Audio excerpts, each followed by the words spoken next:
امیر المومنین خلیفۃ المسلمین افضل البشر بعد الانبیاء بالتحقیق خلیفہ اول بلا فصل سیدنا ابو بکر صدیق رضی اللہ تعالیٰ عنہ کی عالی مرتبت پاک باز بارگاہ میں صرف اپنی محبت کا نذرانہ پیش کرنے کے لیے ہم سب یہاں جمع ہوئے ہیں۔ اللہ تعالیٰ بیٹھنا اخلاص والا بنا دے۔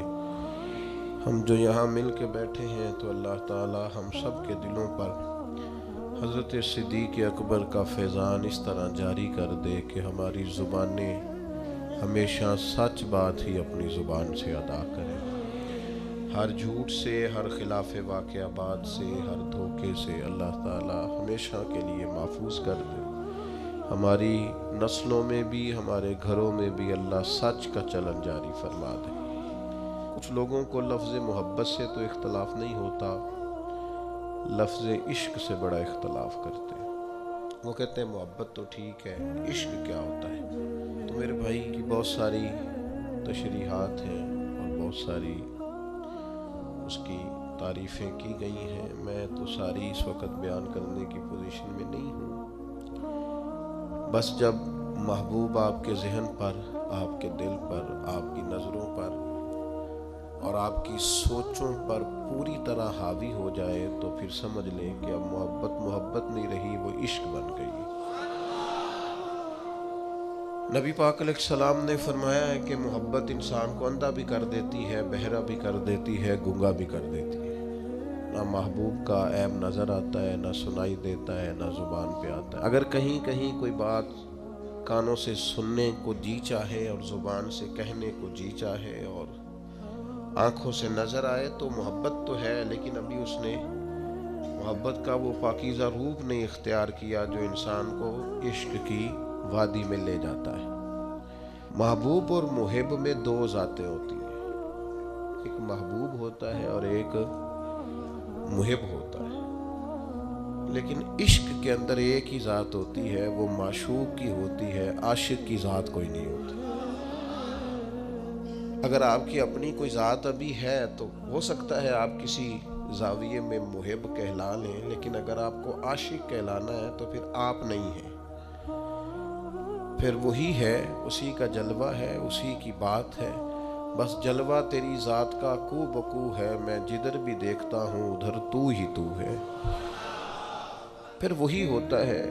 اگر ذاتیں دو ہیں، ابھی آپ کو کہیں نیند بھی آتی ہے، آرام بھی آتا ہے، کہیں آپ کا یہ بھی خیال ہوتا ہے کہ مجھے عزت مل جائے، مجھے پروٹوکول مل جائے، تو ہو سکتا ہے کسی زاویے میں آپ محب ہوں، لیکن عاشق ہر ایک نے ہی سرکار سے پیار کیا ہے، ہر ایک نے ہی محبت کی ہے، اور سب کا انداز نرالا ہے۔ تاریخ ساری مل کے بیٹھے گی تو حضرت سیدنا بلال حبشی کے عشق کی عین تک بھی پہنچ سکتی نہیں ہے۔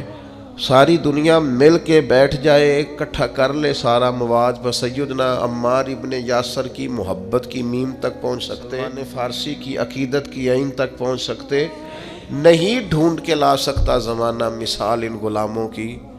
لیکن اگر ساری دنیا، سارا علم، حکمت، دانائی، تصوف، طریقت، حقیقت، معرفت، ساری دنیا کا ادب، شاعری، ہر قسم کے فنون کو جمع کر کے کوئی محبت کا عنوان لکھنے بیٹھے گی تو اپنے قلم یہ لکھ کے توڑ دیں گے کہ بس اس سے آگے محبت کی تعریف نہیں ہے۔ محبت وہی ہے جو سیدنا ابو بکر صدیق نے نبی پاک سے کر کے دیکھا، اس پر ختم ہو جائیں گے لوگ۔ کوئی اس کا کوئی جواب ہی نہیں، کوئی لینا دینا ہی نہیں۔ کبھی ایسا بھی ہوا ہے کہ کسی نے جوان بیٹیاں اپنی لگا دی ہوں محبوب کی نوکری کے لیے؟ لیکن حضرت صدیق اکبر رضی اللہ تعالیٰ عنہ نے جناب اسماء بنت ابی بکر جوان بیٹیاں، فرمایا پتر تازہ کھانا پکا کے غار ثور پہ پہنچانا ہے۔ اور جناب اسماء کہتے ہیں میرے گھر میں ابو جہل آیا اور اس نے آ کے پوچھا بتا کہاں لے کے گئے ہیں تیرے والد حضور کو؟ فرماتی ہیں جب میں نے حضور کا پتہ نہ بتایا تو میں کوئی معمولی نہیں، سردار کی بیٹی تھی، ہمارے گھر کی طرف کبھی کسی نے جھانکا نہیں تھا، جرت ہی نہیں تھی کسی کی، مالدار باپ کی بیٹی، لیکن فرماتے ہیں جب اس نے زور سے تماچا میرے منہ پہ مارا اور جب میں لڑکھڑا کے گری، دوستو یہ کچھ نہیں تھا، یہ بھی اسی محبت اور عشق کا ایک نمونہ تھا جو جناب صدیق اکبر نے اپنے نبی سے کیا ہے۔ ڈینگے مارتے ہیں حاجی، ڈینگے مارتے ہیں بڑھ کے، او جی میں غار ثور پہ چلا گیا جی، میں سویرے سویرے گیا جی، میں پہنچ گیا، میں بعد 2 گھنٹے، یہ فلانا پیچھے رہ گیا۔ او بھائی جان آپ جا رہے ہیں، رستے بن گئے ہیں، رستے میں 3-4 جگہ بیٹھنے کا، چائے پینے کا، پانی پینے کا بندوبست ہے، آپ دن کے وقت جاتے ہیں۔ جناب صدیق تو رات کو لے گئے حضور، اور اس رستے سے نہیں لے گئے جو رستہ معروف تھا، بلکہ اس رستے سے لے گئے جس رستے کو لوگ جانتے نہیں تھے۔ اور پھر جب وہ نکیلے پہاڑ اور زمین کی تلخی دیکھی تو یہ محبت ہے نا، یہ پیار ہے نا، یہ اپنے الفاظ بھی خود بناتی ہے، محبت اپنا روپ خود بناتی ہے، چیزوں کو کشید کرتی ہے، اس کے رنگ، اس کے زاویے، اس کے طور طریقے اپنے ہوتے ہیں۔ یہ جو بیٹھ کے بیچارے دور تشریحات کر رہے ہوتے ہیں وہ محبت کر ہی نہیں سکتے، انہیں پتہ ہی نہیں، یہ اپنا رنگ روپ خود بنا لیتی ہے، یہ سلیقے اظہار کے خود بخود آ جاتے ہیں۔ تو حضرت صدیق اکبر نے نبی کریم کی بارگاہ میں عرض کی، حضور رستہ دشوار ہے، پہاڑ نکیلے ہیں، مہربانی کریں میرے کندھوں پہ سوار نہیں ہو جاتا۔ پباں پار قدم نہیں جے لاؤندا، پباں پار قدم نہیں جے لاؤندا تے 100 پہاڑ تے چڑھیا جاندا تے او پیا جاندا دے یار نبی دا تے اے اصلی دلدار نبی دا۔ تو یاد رکھیں کہ حضرت ابوبکر صدیق رضی اللہ تعالیٰ عنہ کا جو عنوان محبت ہے، اور پھر علامہ ابو نصر رحمۃ اللہ علیہ نے لکھا ہے کہ غار ثور پہ نا حضرت ابوبکر صدیق رضی اللہ تعالیٰ عنہ نے نبی کریم علیہ السلام کی خدمت میں عرض کیا تھا کہ یا رسول اللہ صلی اللہ تعالیٰ علیہ وسلم آپ رکیں، پہلے میں جاتا ہوں، آپ رکیں پہلے میں جاتا ہوں، پھر آپ تشریف لائیے گا۔ تو وہ فرماتے ہیں کہ یہ بات اس بات کی طرف اشارہ ہے کہ جس دل میں ابوبکر صدیق پہلے آئے وہیں حضور تشریف لایا کرتے، اور اگر جناب صدیق نہ آئے تو پھر حضور بھی۔ اور فرماتے ہیں نبی پاک علیہ السلام نے چونکہ کبھی کسی کا احسان رکھا نہیں، حضور نے فرمایا چل ٹھیک ہو گیا ابوبکر سودا کر لیتے ہیں، گویا زبان حال سے سودا ہو گیا۔ غار میں پہلے صدیق گئے اور پھر حضور آئے، اور مزار میں پہلے حضور گئے پھر صدیق آئے، فرمایا جا تجھے بدلہ دیا۔ حضرت سیدنا ابوبکر صدیق رضی اللہ تعالیٰ عنہ نے 3 دن تک مسلسل 3 دن تک جناب صدیق نے نبی پاک کو غار ثور میں اپنے ساتھ رکھا، اور یہ ادا اللہ کو بڑی پسند ہے۔ اس نے بھی کہا اذہما فی الغار، جب وہ غار میں دونوں تھے نا اکیلے، اذ یقول لصاحبہ، جب انہوں نے اپنے صحابی سے کہا، کیا کہا؟ لا تحزن ان اللہ معنا، ابو بکر غم نہ کر، اللہ بھی ہمارے ساتھ۔ اچھا چلیں آپ کی مرضی ہے، آپ جس طرح کی مرضی بات کو سوچ لیں۔ ایک تو یہ ہے کہ لا تحزن، غم نہ کر، اللہ ہمارے، یعنی کافروں کا غم نہ کر وہ ہمیں پکڑ نہیں سکتے، اللہ ہمارے ساتھ ہے۔ اور ایک ہوتا ہے تصور شیخ، وہ ہوتا ہے تصوف میں، طریقت میں، معرفت میں اپنے شیخ کا تصور کرنا، یعنی اس کو سامنے بٹھا کے نا چہرے کی تلاوت کرنا۔ النظر الی وجہ رسول اللہ، میرا دل کرتا ہے حضور آپ بیٹھے اور میں زیارت کروں حضور کے چہرے کی۔ ایک ہوتا ہے تصور شیخ، قرآن کی تلاوت کرنے والا، قرآن پڑھنے والا قاری بنتا ہے، اور حضور کے چہرے کی تلاوت ایمان سے کرنے والا صحابی بنتا ہے۔ آپ بات کو سمجھیں۔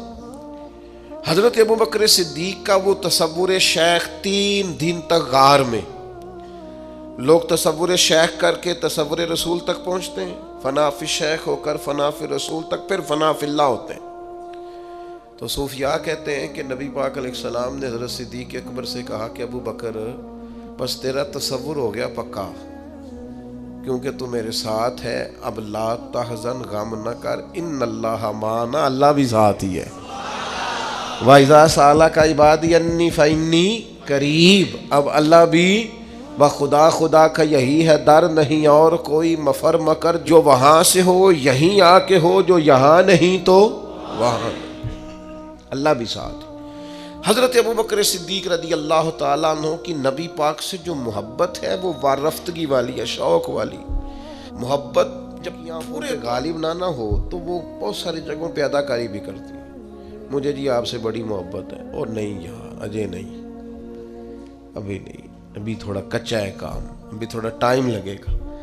میں کہہ چکا ہوں کہ محبت، محب اور محبوب اس میں ذاتیں اور عشق میں ذات ایک ہی ہوتی ہے، عاشق کی کوئی ذات نہیں ہوتی، ذات تو ساری اس کی ہے جو سامنے۔ اگر اس کی ذات ہے، اس کا پروٹوکول ہے، یہ بھی ہے، اس کا بھی کوئی نام ہے، اس کا بھی کوئی تعارف ہے، اس کا بھی کوئی سٹیٹس ہے، تو پھر یہ عاشق پھر اور کوئی نام رکھ لے اپنا، رکھے، اچھا آدمی، نیک آدمی، صالح آدمی، پرہیزگار آدمی، چلے کون صاحب نے ناراض ہونا ہے، علامہ صاحب رکھ لے بے شک نام، مفتی صاحب رکھ لے، شیخ صاحب رکھ لے، حاجی صاحب رکھ لے، صوفی صاحب رکھ لے، درویش کوئی رکھ لے نام، پھر بڑے نام ہیں۔ میرے عزیز، محبت کو عروج جناب صدیق اکبر نے دیا۔ اب دیکھیں نا، میں نے کہا کہ وہ محبت عنوان بھی قائم کر لیتی ہے، محبت کا رنگ بھی ہو جاتا ہے، محبت صورتیں بھی بنا لیتی ہے، محبت کا اپنا ایک، میں نے نا ایک دفعہ ضمناً تقریر میں ضمناً کہہ دیا برسبیل تذکرہ کہ میری والدہ کروشیے کا سویٹر میرے لیے بناتی، آپ یقین کریں 3 دوست بنا کے لے آئے، کہنے لگے اماں جی نے بنا کے دیتا ہے۔ محبت نا تھوڑا سا رنگ بناتی ہے، محبت کے انداز ہوتے ہیں، محبت کے روپ ہوتے ہیں، محبت اپنا رنگ بناتی، دیوانگی سکھا دیتی ہے۔ یہ جو لوگ بڑے سیانے ہوتے ہیں محبت نہیں کرنا جانتے، عقل مند زیادہ ہوتے ہیں، یہ بیچارے الجھے رہتے ہیں، ساری زندگی وسوسوں کا شکار رہتے ہیں، ساری زندگی غلبہ رہتا ہے ان پر، ساری زندگی یہ بیچارے۔ مجھ سے ایک دفعہ ایک دوست نے پوچھا کہ قبلہ حضور تاج الشریعہ رحمۃ اللہ علیہ جس جگہ بیٹھتے تھے وہاں پیچھے ایک شعر لکھا ہوتا تھا، آپ کو یاد نہیں؟ میں نے کہا نہیں۔ کہنے لگا انج تو بڑے شعر ہوندے نے۔ میں کیا میں کدی انہاں تو نظر ہٹائی ہوگی تے شعر ہل گئی ہوگی؟ ویسے بڑے آتے ہیں اللہ کے فضل سے، پر ادھر توجہ ہی نہیں کی، لگتا تھا نظر کی بے ادبی ہے۔ کیسے مثلا محبوب سامنے بیٹھا ہو اور ایسے ہی تھوڑا عجیب لگتا ہے۔ اپنے اندر یہ جو فتنوں کا دور ہے، آزمائش کا دور ہے، بحث ہی بحث، الجھاؤ ہی الجھاؤ، اس میں نا وہ ہمیں تانا دیتے ہیں بعض لوگ، کہتے ہیں صوفیاء محبت کے ٹیکے لگاتے ہیں۔ میں کیا ہوں تے اسی بوتلاں شروع کر لیں نے، اب تو بات آگے نکل گئی ہے، اب تو معاملہ کہتے ٹیکے لگاتے ہیں، بندے مست ہو جاتے ہیں۔ تو میں نے کہا یہ بالکل ایسے ہی ہے، جڑے عشق تیرے نے چور کیتے، تیرے نینا مست مخمور کیتے، اونا ہی تے دل دنیا تو دور کیتے، اونا نو بھول گیا تیرا میرا ہے۔ تو میرے عزیز آپ یہ انداز دیکھیے ذرا، نبی پاک علیہ السلام کو جناب صدیق اکبر لے کے جا رہے ہیں مکہ شریف سے مدینہ طیبہ، اب حضور کے ساتھ سفر ہو رہا ہے اور سارے انتظامات کیے ہیں، رستہ بھی وہ نہیں اختیار کیا جو روٹین میں جاتا تھا مدینہ، ایک بندہ بھی ساتھ لیا جو نئے رستے کا شناسا تھا، سارے بندوبست کیے، لیکن پھر بھی حال یہ ہے کبھی حضور کے آگے ہو جاتے، کبھی سرکار کے پیچھے ہو جاتے، کبھی دائیں ہو جاتے، کبھی بائیں ہو جاتے، چاروں جانب شمع کے پروانے کی طرح جناب صدیق گھومتے۔ تو نبی پاک علیہ السلام نے فرمایا کہ ابو بکر یہ کیا ہے؟ عرض کی حضور چونکہ سارے لوگ دشمن ہیں اور پیچھا کر رہے ہیں اور طاق میں لگے ہوئے ہیں، تو حضور مجھے نہ کسی وقت خیال آتا ہے کہ وہ اس طرف سے آگے سے جو پہاڑ ہے وہاں سے کوئی تیر، کوئی تلوار، کوئی نیزہ نہ آ جائے، دوڑ کے آگے ہو جاتا ہوں۔ پھر خیال آتا ہے کہ نہیں پیچھے سے بھی تو جگہ بنی ہوئی ہے، دوڑ کے پیچھے ہو جاتا ہوں۔ پھر خیال آتا ہے ادھر سے نہ کوئی آ جائے تو میں ادھر ہو جاتا ہوں۔ پھر خیال آتا ہے ادھر سے نہ کوئی آ جائے ادھر۔ حضور وہ جیسے جدھر گمان جاتا ہے میں دوڑ کے، محبت کے روپ ہے نا سارے، انداز ہے نا سارے، اور پھر چونکہ 3 دن مسلسل سرکار کو اپنے پاس رکھا، پھر جب مدینہ منورہ پہنچے تو حضرت صدیق اکبر وہ مشکات نبوت کا عکس ایسا پڑا، کیفیات کچھ اس طرح کی بنی کہ جب حضور کو لے کے مدینہ شریف پہنچے تو بہت سارے لوگوں نے سرکار کو چونکہ پہلے دیکھا نہیں تھا، کچھ حضور کے ہاتھ چوم کے بیٹھ جاتے، کچھ خالی جناب صدیق کے ہاتھ چوم کے بیٹھ جاتے۔ خیر بخاری میں موجود ہے، کچھ حضرت صدیق کی دستبوسی، دیکھا نہیں تھا نا حضور کو، دیکھا نہیں تھا۔ یہ زبان ہے علماء کی، اور صوفیاء کہتے ہیں کہ وہ مشکات نبوت کا عکس ایسا پڑا تھا کہ تو من شدی من تو شدم، وہ کیفیت ہی اپنا رہا ہی کچھ نہیں، جلوے ہی سارے محبوب کے تھے، کیفیت بدل گئی۔ حضرت صدیق اکبر فوراً سمجھ گئے کہ یہ تو ان کو تو بیچاروں کو غلطی لگ رہی ہے، یہ غلام کے ہی ہاتھ چوم کے بیٹھ گئے۔ تو فوراً حضرت صدیق اکبر نے ایک ہیلا کیا، چونکہ گرمی کا موسم تھا تو اپنے کندھوں سے رومال چادر اتاری اور نبی پاک کے اوپر کر دی، تاکہ پتہ چلے جو سایہ کر رہا ہے وہ کوئی غلام ہے اور جس پر سایہ کیا جا رہا ہے وہ آقا ہے۔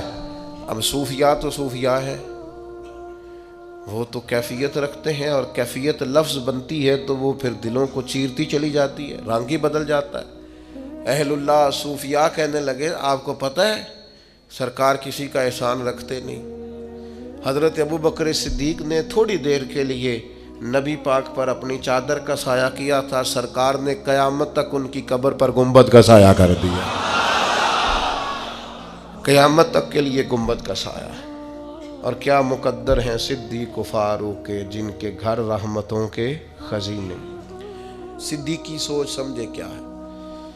حضرت ابو بکر صدیق رضی اللہ تعالیٰ عنہ نے وہ جو سوچ ہے نا، 1 دو گے 10 ملیں گے، 1 دو گے 70 ملیں گے، 700 ملے گا۔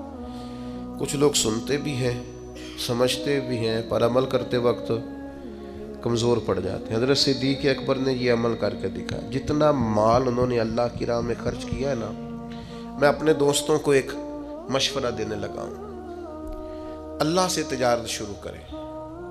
یا ایھا الذین آمنوا هل ادلکم علی تجارۃ تنجیکم من عذاب الیم۔ اے ایمان والو، تمہیں ایک تجارت نہ بتائیں جو تمہیں اللہ کے عذاب سے بچا؟ ایک تجارت کریں۔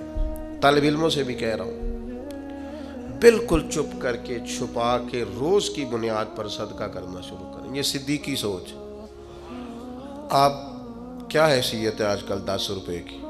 تو 10 روپے آپ اللہ کے رستے میں خیرات شروع کریں ہر روز کی بنیاد پر۔ دلیل کیا ہے؟ نبی پاک علیہ السلام نے فرمایا دوزخ سے کا ٹکڑا صدقہ کر کے بات جاؤ۔ میری آپ سے اپیل ہے اللہ سے تجارت کریں، روز کی بنیاد پر صدقہ، روز کی۔ ایک بزرگ تھے، ان کے پاس ایک شخص آیا، اس نے کہا میں بڑا غریب ہوں، فرمایا سخاوت کرنی شروع کر دیں۔ کہنے لگا حضور میں کہہ رہا ہوں غریب ہوں، آپ کہتے ہیں سخاوت کر۔ فرمایا سخاوت کرے گا تو غربت جائے گی نا، کچھ دے اللہ کے رستے میں، ٹھیک ہو جائے گا۔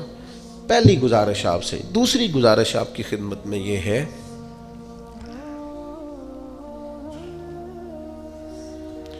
یہ فلاں نے فلاں کے بارے میں یہ کہہ دیا ہے، وہ فلاں نے دیکھا فلاں کے بارے میں آج کیا لکھا ہے، یہ میری طرف سے پابندی ہے آپ پر، یہ کام چھوڑ دیں آپ۔ کوئی کس کو کیا کہہ رہا ہے سوشل میڈیا پہ، آپ باہر آ جائیں۔ آپ نے قرآن مجید سارا یاد کر لیا ہے، حدیثیں ساری آ گئی، نماز روزے وضو غسل کے مسئلے آ گئے، کن چکروں میں پڑ گئے؟ صدیقی سوچ کیا ہے؟ حضرت صدیق اکبر کو کوئی غرض نہیں مکے میں ابو جہل کیا کر رہا ہے، ابو لہب کیا کر رہا ہے، سیاست کدھر جا رہی ہے، تجارت کدھر جا رہی ہے۔ ان کی توجہ یہ ہے میرے محبوب کی رضا کیا ہے۔ چھوڑ دیں ان چکروں میں۔ خبردار، اپنا کوئی عالم کسی کے بارے میں کیا کہہ رہا ہے، جو اپنے ہیں وہ اپنے۔ آپ مہربانی کریں جج نہ بنیں، خبردار۔ نہ کسی طالب علم کو اجازت ہے۔ اچھا میں بھی رہتا ہوں ماحول میں، میرے پاس بھی موبائل ہے، مینوں تسی کل کے دس دیو فلانے نے آکھیا، مجھے کیوں نہیں شوق؟ آپ اصل کتابیں پڑھیں، کن بےہودہ کاموں میں لگے ہوئے، اپنوں کو توڑ رہے ہیں، اپنوں کو کاٹ رہے ہیں۔ چھوڑ دیں یہ کام، یہ زیب نہیں دیتا۔ ہم خیر والے لوگ ہیں۔ 2 قسم کی مکھی ہوتی ہے، ایک شہد کی، دوسری شہد والی کہاں بیٹھتی ہے، بناتی کیا ہے؟ دوسری کہاں بیٹھتی ہے؟ چھوڑتی کیا ہے؟ شہد والی مکھی بننا ہے۔ نبی پاک علیہ السلام نے فرمایا مجھے کسی صحابی کے بارے میں کوئی بات نہ بتانا، میں اپنا سینہ تم سب کے لیے صاف رکھنا چاہتا ہوں۔ یہ ترمذی میں موجود ہے۔ خبردار ایسی ہر حرکت سے آپ باہر آ جائیں۔ سمجھ آ رہی ہے بات کی؟ تیسری آپ کی خدمت میں آج میں نے ایک اپیل کرنی ہے، بڑا میرا شوق ہے، میرا دل کرتا ہے میرے سارے بھائی تہجد کی نماز پڑھا کریں، میرا دل کرتا ہے سویرے سویرے آپ لوگوں کے مصلے بچھ جائیں، اللہ کے حضور حاضری ہماری لگ جائے۔ بڑی لمبی رات ہے یار، کہاں صبح 6 بجے فجر ہوتی ہے، 6 بجے کے بھی بعد۔ مہربانی کرو نا، جلدی سو جاؤ، رات کو سویرے جلدی اٹھو، عادت بناؤ آپ۔ اور میری آپ سے گزارش ہے کہ آپ نے تہجد کی تبلیغ نہیں کرنی، تبلیغ تو فرضوں کی ہوتی ہے، واجبات کی، نفلوں کی تبلیغ تو نہیں نہ ہوتی۔ آپ نے تہجد پڑھنی ہے، پڑھانی نہیں۔ ہاں 2 نفل پڑھ کے سارے نو گناہگار سمجھن حالے دی تہجد دا کوئی فائدہ نہیں۔ ہاں مہربانی کریں، پڑھنی ہے پڑھانی، ہاں مہربانی کریں۔ یہ سارے پنڈ نو دسن والی نماز نہیں۔ ہاں میں جدو وڈی سرگی اٹھیا نا تے بھائی چنگا سی تو نہ ہی اٹھدا، سارے پنڈ نو تو دس لیا۔ حضرت سیری سختی رحمت اللہ علیہ، حضرت جنید بغدادی دونوں پیر مرید مسجد میں داخل ہوئے تو کچھ بندے سحری کے وقت مسجد میں سو رہے تھے۔ حضرت جنید بغدادی کہنے لگے کیا فائدہ مسجد میں آنے کا، تہجد کے وقت سو رہے۔ تو حضرت سیری سختی فرمانے لگے اچھا تھا تو بھی سویا ہی رہتا، تجھے رب کے بندے گناہگار اور مجرم تو نہ نظر آتے، بہتر تھا تو بھی سویا ہی رہتا۔ تو مہربانی کریں۔ اور آخری بات آپ سب حضرات سے، میرے بھائیوں، محبت کو ہمیشہ سلامت رکھنا ہے۔ آپ سے جو آخری بات کرنے لگا تھا وہ یہ ہے کہ یہ محبت بڑا سونا جذبہ ہے، یہ دنیا کی سب سے بڑی نورانیت ہے، سب سے بڑی حقیقت ہے، سب سے بڑا حسن ہے، اسے ختم نہیں کرنا کبھی۔ نبی پاک کے ہر صحابی سے پیار کریں، حضور کی اولاد کے ایک بچے سے پیار کریں، علماء سے پیار کریں، اولیاء سے پیار کریں۔ تو اپنی محبت اللہ والوں سے ہمیشہ قائم رکھیں، پکی رکھیں۔ حضرت صدیق اکبر کا انشاءاللہ بڑا فیضان ملے گا۔